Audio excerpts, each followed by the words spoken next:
Hi, I'm Jon Espino from The Young Folks. Here with me today is fellow movie critic Patrick McDonald from Hollywood, Chicago. And today we're talking with Kumail Nanjiani and Emily V. Gordon for their upcoming film, The Big Sick. So the film is obviously kind of semi-autobiographical. Kumail, how was it creating a character that was you but also wasn't you? And then for Emily, just because, probably a collaborative process, how was it watching the film, knowing you were in a coma? Was there any disconnect or dissonance seeing the events happen?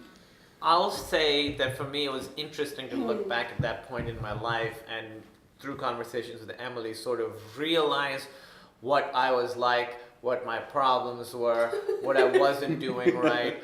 That makes it sound like I was just... No, but it was interesting because obviously it's not me in the beginning of the movie, but that guy has some of the same problems I did, and that I wasn't really making any decisions or choices, was just kind of not thinking about the future, just kind of living day to day, going ahead, not trying to think of the consequences. And to write that really, I realize that that's kind of how I am. I kind of don't think about the future. I just kind of live today, day to day.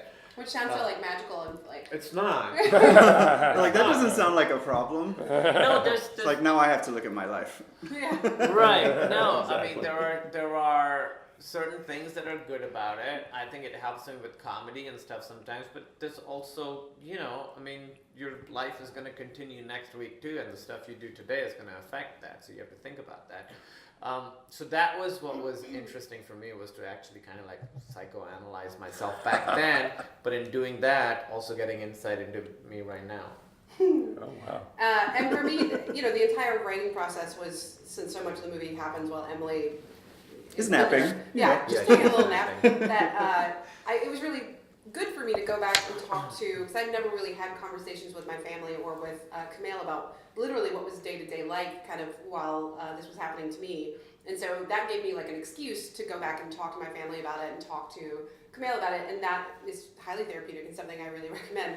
And so we were able to use, I think having that outsider's perspective of something that I was literally inside really helped in writing, because I kind of had some actual distance from it, because I wasn't there, even though I technically was there. So, Very interesting. and by the time we got to the filming and the actual watching of it, it had been so long and I'd been so removed from it, I was like, yeah, that's a good, I like that scene. It was still strange for both of us to be in a Of hospital. course, absolutely. Kumail, you emphasize your background as a Pakistani in the film, but your assimilation is as an American. In your real life, what was the point of departure from being the kid from Pakistan to a person who maybe fits more comfortably in this country? I don't know if I would say that I rejected one over the other. Okay. What I'm trying to do actually is, because I don't feel I don't feel fully American, and I don't feel fully Pakistani, and That's an interesting Yeah. place to be. yeah, and I don't feel American because it's the definition of American for a lot of people is becoming narrower. Yeah. And it excludes me. In the Interesting. UK, I think Pakistani Indian people are more integrated into society and popular culture.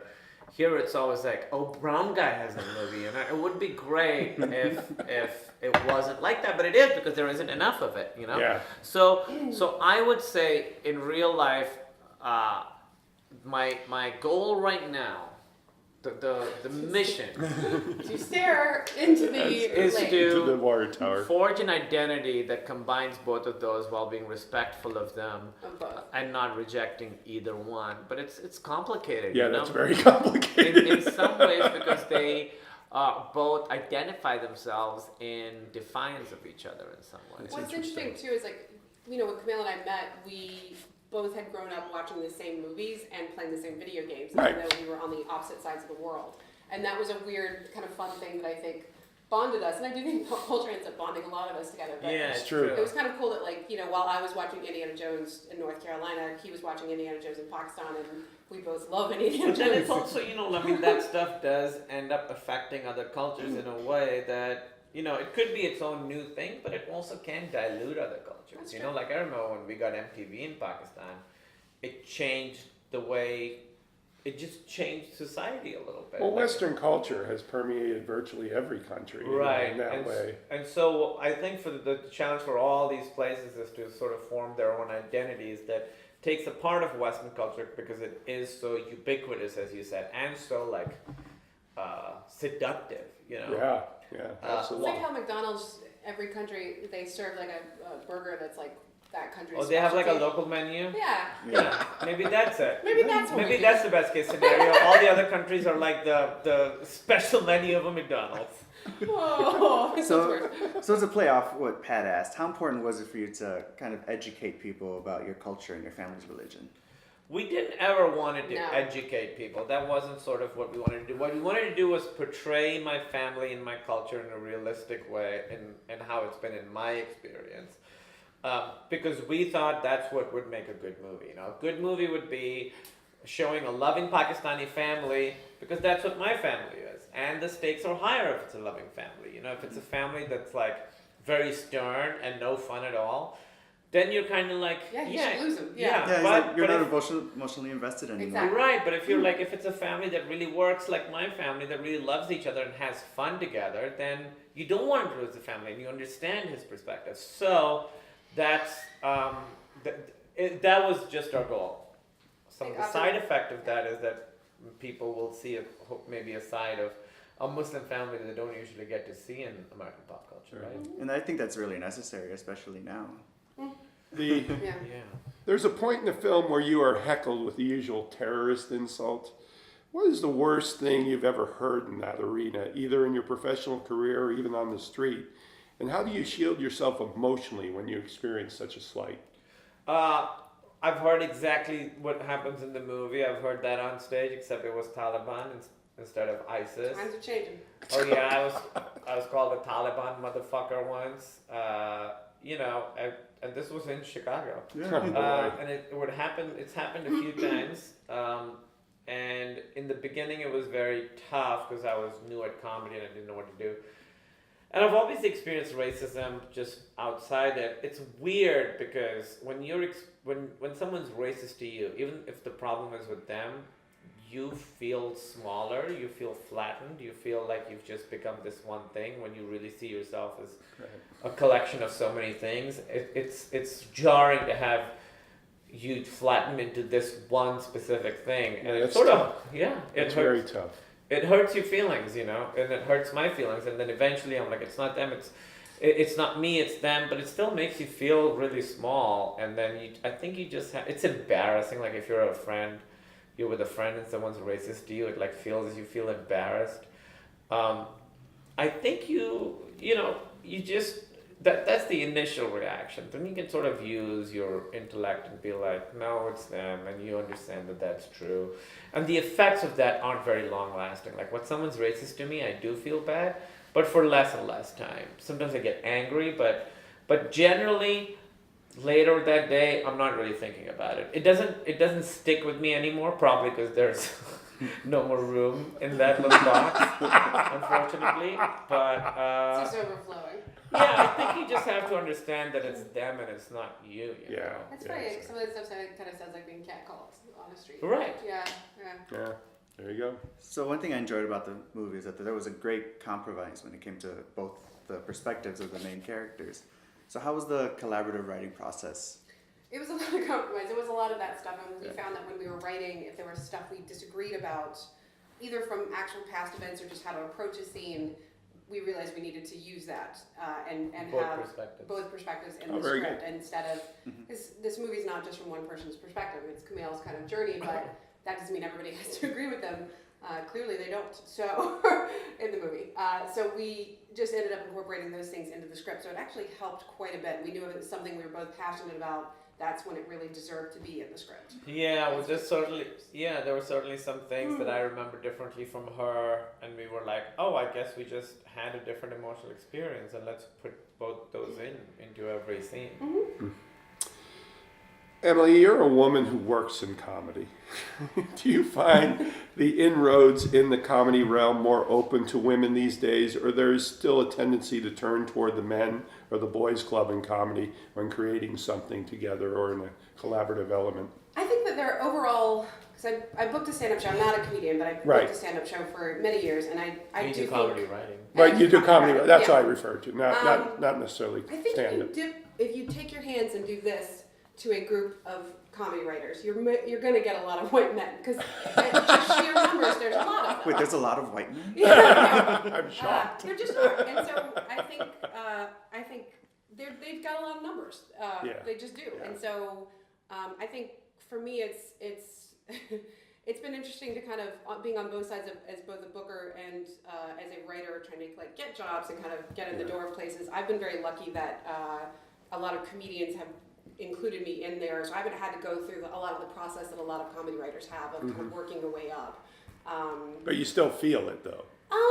I've had a pretty good experience, I would say, overall. I've worked on one show that's run by two women, and so Okay. that is quite There you helpful. go. And I've two of the shows, one of the other shows I've written on had a female showrunner, and I've definitely felt a sense of camaraderie. What's great is no room I've been in, I've been the only woman in the room. Okay. I think that adds a certain level of, a lot of times people are like checking a box off, like, oh, we got the woman, it's great. So they're like, we're ignoring you, and, oh, the woman's gonna say, please. And anytime you have more than one of a group, I think that kind of helps, because no one person has to be like the spokesperson for everything. Perfect. So I've been quite happy and quite lucky. I don't know how normal that experience is for everyone, but it's always nice to be in a room where you don't feel like you have to have all this stuff on your shoulders to be Great. able You've to- also gotten jobs with people who were friends with. That's And also so true. that's been good in the sense that they're generally people who would be more aware of that stuff. Always helpful. So I noticed most films about comedians tend to be more insult-based, which kind of feel empty in the end. But this film wasn't at all insult-based. It was more emotional. So how did you go about developing your comedic style for both of you, comedic writing style? I mean, we wanted to make a very sincere movie from the I beginning. think, yeah. We and, wanted to make a movie and it's about not that your friends in the movie aren't busting his balls constantly. but they 'cause love are. each other. But you and can you kind could of, yeah. you could see like at the end of the movie when Bo and AD come and they're like, move with us. You see that there's real love there, you know. We wanted to make a movie that was more about if we're making a movie that's about family and community and trying to connect with people, which is what really our movie is about, then it really can't be too insult based. It really has to be based on people genuinely trying to connect or not connect for various reasons and the things that get in the way of that. It's like a level of intimacy, the kind of ball busting, which I guess we need to come up with a better term for that. But All right. the kind of ball busting that the friends that we have, like in real life, there's a level of intimacy. I knew that I was Yes. accepted into the group when I started getting my balls busted. Right. Because until then I was like, great, I don't want to You're get the some. woman. Yeah. So I think that's what I think kind of, it's hard to get right on TV and in movies, but it's also something that kind of may look kind of weird from the outside, but it's a level of intimacy. And so we just wanted to kind of show that intimacy. Our friends are all very sincere human beings, but then they'll Yeah. also insult your hair for like an Yeah, hour. we have like the funniest and most sincere people. I have to ask one Yes, Silicon go for Valley question. I'll take that one. You and Martin Starr have created a quasi-comedy team. That's what I love about the show so much. What was the key element to creating the right chemistry that produced the best comedy in your perspective with you and me? I know talking about comedy is like dancing about architecture, but With me and Martin? yeah. I don't know. I've thought a lot about like chemistry and why people have it and some people don't. And Martin and I are like really, really close friends. Like we love each other. Like we hang out all the time. We're super, super close. He's such a nice guy. Yeah, he's the best. He's the best. I miss all those guys. They're all hanging out this weekend. Yeah, I know. I'm on the text chain. That's just rude. So I think that and then on the show where it's sort of we're always going at each other, but I think maybe you can feel that The these- intimacy, like Yeah. there's intimacy there. That It's true. There's love and respect there, and that's why people say that Mark on the show Dinesh and Guilfoyle have like a love hate because in the script it's mostly hate, but I think you catch that underneath there. You guys want to have sex.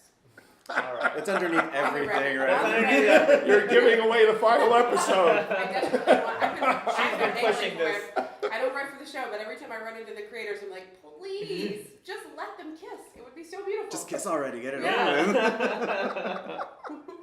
I think everyone would love it. Yeah, right? I'm already looking forward to I it. know, I think right? it would be great. I truly have been angling for it. I'm working for you guys. I'm working. Truly for the people. For the people. Now don't forget to check out The Big Sick in theaters now.